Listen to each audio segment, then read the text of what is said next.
Welcome to the Slop Temple. We pray this video helps. In this video, I will show you how to make an easy mojito with Sprite. Start with the basics for a refreshing mojito. You'll need about 10 to 12 fresh mint leaves, 2 ounces of white rum, and 1 ounce of fresh lime juice. Don't forget plenty of ice, and of course, your chilled Sprite. This simple combination creates a delightful drink that's perfect for any occasion. It's a fantastic way to enjoy a classic cocktail with a convenient twist. Now let's get those flavors mingling. In a sturdy glass, gently muddle your 10 to 12 mint leaves with 1 ounce of fresh lime juice. This releases the mint's aromatic oils. Next, pour in 2 ounces of white rum. Fill your glass completely with ice, then give everything a good stir. This step is crucial for a well-balanced and flavorful drink, ensuring every sip is perfect. Here's where the easy part really shines.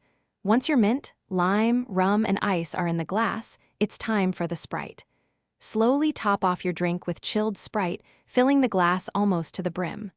The carbonation adds a wonderful fizz and a touch of sweetness. You can adjust the amount of Sprite to make your mojito as strong or as mild as you like, customizing it perfectly. Almost there. To make your mojito look as good as it tastes, add a fresh lime wedge to the rim of the glass. A small sprig of mint, gently clapped between your hands to release its fragrance, makes a beautiful and aromatic garnish. Serve your refreshing, easy mojito immediately and savor the delightful combination of mint, lime, rum, and the crispness of Sprite. Cheers! Thanks for watching. Consider subscribing if we helped you.